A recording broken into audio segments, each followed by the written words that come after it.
Hello everyone. So welcome to Guidely और computer awareness के इस बेहतरीन इंपॉर्टेंट टॉपिक में दैट इज ऑपरेटिंग सिस्टम। क्या है ये ऑपरेटिंग सिस्टम? ऑपरेटिंग सिस्टम एक सिस्टम सॉफ्टवेयर है जो कि एक ब्रिज की तरह एक्ट करता है हमारे दैट मीन्स यूजर और हार्डवेयर को चलाने में। देखिए क्या होता है, हमें जैसे हार्डवेयर जैसे कीबोर्ड हो गया, हार्ड डिस्क हो गई, रैम हो गई, मॉनिटर हो गया, ये different different hard disk hardware होते हैं। अब मुझे इनसे इंटरेक्ट करना है, मुझे स्क्रीन पे कोई कमांड चाहिए या मुझे कोई ग्राफिक चाहिए, तो मैं कैसे कर सकूंगा? मैं ऐसे बोलूंगा ए भाई साहब उठो, काम करो, स्क्रीन ऑन करो? नहीं ना, ऐसा नहीं होता है। हम डायरेक्टली इंटरेक्ट नहीं कर सकते हैं किससे, किसी भी हार्डवेयर से। तो उसको बीच में जो एक ब्रिज होता है वो एक्ट करता है कौन? हमारा ऑपरेटिंग सिस्टम।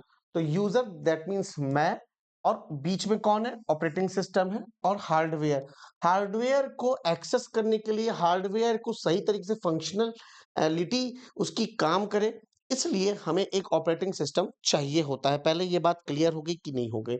बहुत कैरेक्टरिस्टिक है ऑपरेटिंग सिस्टम के, लाइक जैसे मैं यहाँ पे लिखा हुआ हूँ, प्रोसेस मैनेजमेंट होता है, रिसोर्स मैनेजमेंट, मेमोरी का मैनेजमेंट, मेमोरी अच्छे से आपकी जो सेकेंडरी मेमोरी है उसमें अच्छे से डेटा सेव हो, प्रॉपरली हो। तो मेमोरी का मैनेजमेंट हुआ, फाइल मैनेजमेंट हुआ, डिवाइस मैनेजमेंट, जैसे मैंने डिफरेंट डिफरेंट कीबोर्ड है, माउस है और मॉनिटर है, उन डिवाइसेस का मैनेजमेंट करना हमें कैसे करना है? ऑपरेटिंग सिस्टम के ही थ्रू ये सारी चीजें हो सकती हैं। अब ये 2 तरीके के होते हैं, मैंने यहाँ पे लिखा हुआ है। देखिए इसके डिटेल में हम लोग बढ़िया से डिस्कस करेंगे प्रॉपर नोट्स के साथ। मेरे पास नोट्स लिखे हुए हैं अपने कंप्यूटर अवेयरनेस के बैच में। मैं आपको दिखा देता हूँ एक बार कंप्यूटर अवेयरनेस का बैच एक बार, फिर आगे बढ़ते हैं, है ना? तो कंप्यूटर अवेयरनेस का जो बैच है हमारा, वो कुछ इस तरीके से है कि अगर आप परचेज़ करना चाहते हैं, तो आप परचेज़ कर सकते हैं। ये सारी चीज़ें आपको यहाँ पे मिलेंगी। है, आप 199 में परचेज कर सकते हैं। लिंक आपको कमेंट सेक्शन या डिस्क्रिप्शन में मिल जाएगा, है ना? चलिए आइए अब बढ़ते हैं हम लोग अपने इसमें। तो हमारे कितने टाइप्स के ऑपरेटिंग सिस्टम है? एक है CLI, बहुत इंपॉर्टेंट पूछ लेता है। CLI मतलब क्या? Command line interface. क्या? Command line interface. Typing command है, इसका एग्जांपल है यूनिक्स, या फिर कह सकते हो MS DOS. MS DOS Kali Kali screen होती है, हमें उसमें अगर एक ड्राइव से दूसरे ड्राइव पे जाना है, तो हमें एक कमांड देनी पड़ती है ना? जब एक ड्राइव से दूसरी ड्राइव पे जाने के लिए जो कमांड दी जाती है, लिख लो, that is CD, change directory. ठीक है ना? बाकी और कमांड्स हम लोग MS डॉस की भी सीखेंगे। ग्राफिकल यूजर इंटरफेस, ये एक ग्राफिकल यूजर इंटरफेस है जहां पे हमें आइकन के शेप में या इमेज के शेप में सारी चीजें मिलती हैं। इसका मेन ऑपरेट अच्छा खासा एग्जांपल आपका जो विंडोज है उसका है, विंडोज XP। ठीक है ना? तो या विंडो हुआ या उबुंटू या मैक हुआ, ये सभी इसके ग्राफिकल यूजर इंटरफेस के एग्जांपल है। अब मैं बात करूंगा इसके अंदर कि कुछ लेटेस्ट एंड्रॉइड ऑपरेटिंग सिस्टम, वो मैं अपने पेड कोर्स में बात करूंगा। कुछ लेटेस्ट विंडो ऑपरेटिंग सिस्टम जो है उनके बारे में बात करूंगा। लेकिन अभी आपको दो ऑपरेटिंग सिस्टम, दो टाइप ऑफ ऑपरेटिंग सिस्टम के बारे में बहुत डिटेल में बताने वाला हूं। पहला, आप ये देखिए टाइप्स ऑफ ऑपरेटिंग सिस्टम कितने होते हैं ये नोट कर लीजिए। Batch operating system, multi programming operating system, multitasking, multi processing. इन तीनों को अच्छे से करेंगे एक एक दिन करके, है ना? Time sharing operating system, real time operating system and distributed operating system, ये different types of operating system होते हैं। इनको एक एक करके डिस्कस करेंगे, लेकिन आज की क्लास में हम केवल दो करने वाले।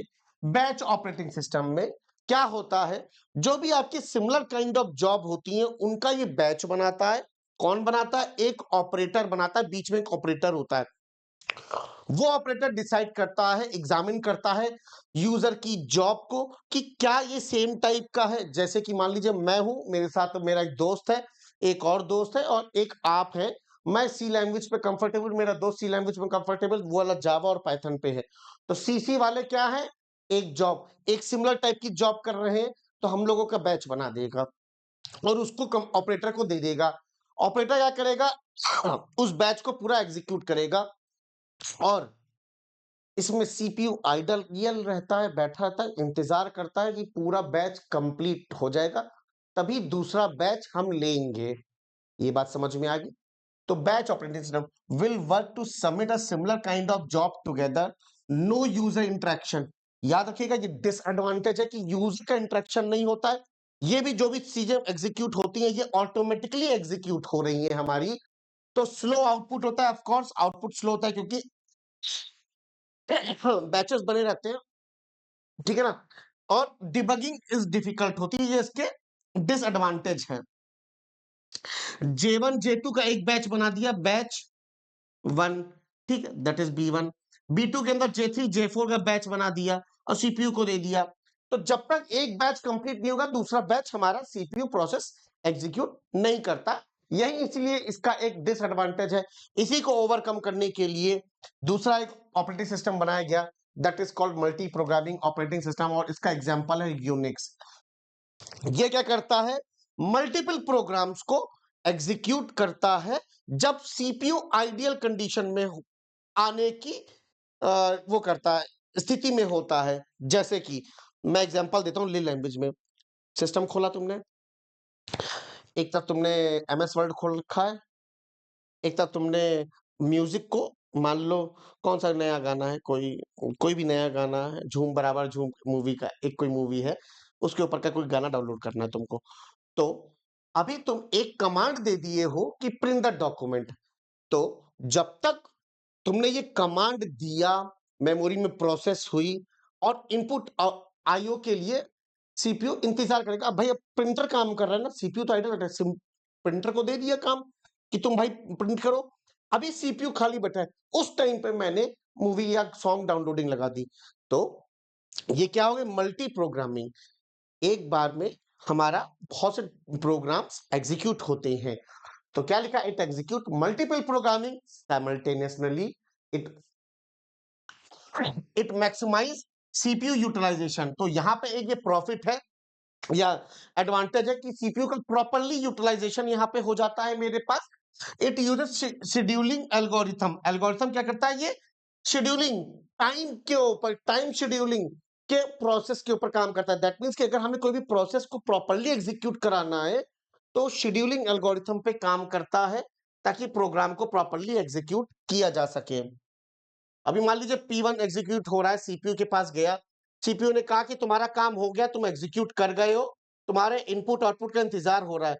तब तक ये P1 से सीधे P2 पे पहुंच जाएगा। दूसरा प्रोसेस इस मेन मेमोरी के अंदर जितने भी प्रोसेस हैं वो रेडी टू एग्जीक्यूट के फॉर्मेट में होते हैं कि सीपीयू जैसे ही खाली होगा हम क्या कर जाएंगे?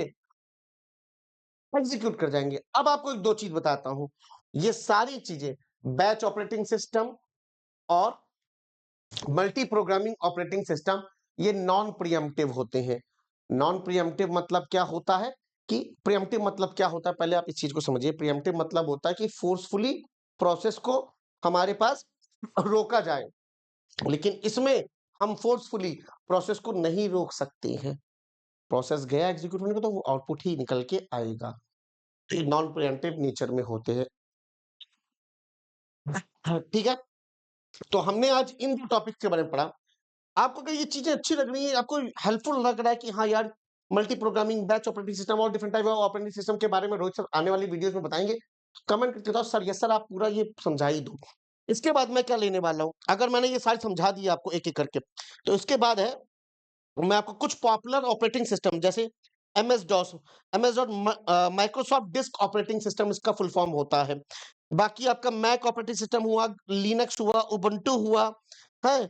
और एंड्रॉइड की नया, एंड्रॉइड का भी मैं बताता हूँ, मैंने बहुत बढ़िया लिख रखा है। एंड्रॉइड का सबसे लेटेस्ट जो 2024 का चल रहा है, एंड्रॉइड 15 चल रहा है। और जो 2009 में आया था वो कपकेक था, एंड्रॉइड वर्जन 1.5। तो जो शुरुआत का और जो लेटेस्ट है, ये एंड्रॉइड के वर्जन्स आपको याद होने चाहिए। हम फिर इसी के अंदर ऑपरेटिंग सिस्टम के अंदर cold booting, booting, warm booting, ये सारी चीजों को सीखेंगे आपके ऑपरेटिंग सिस्टम चैप्टर में। तो जल्दी से जल्दी जाओ, बैच को परचेस करो, क्योंकि इसी के ऊपर भी हम लोग एमसीक्यू भी करेंगे अपने कंप्यूटर अवेयरनेस पीडीएफ बंडल में, ठीक है। Till that thank you so much. मैं एक बार फिर से दिखा देता हूँ और ज़रूर से ज़रूर एनरोल करिए क्योंकि कहीं न कहीं एक बार एनरोल करोगे तो आरआरबी, पीओ मेंस में आपको हेल्प मिलने वाली, ठीक है? Till that bye, take care, have a nice day.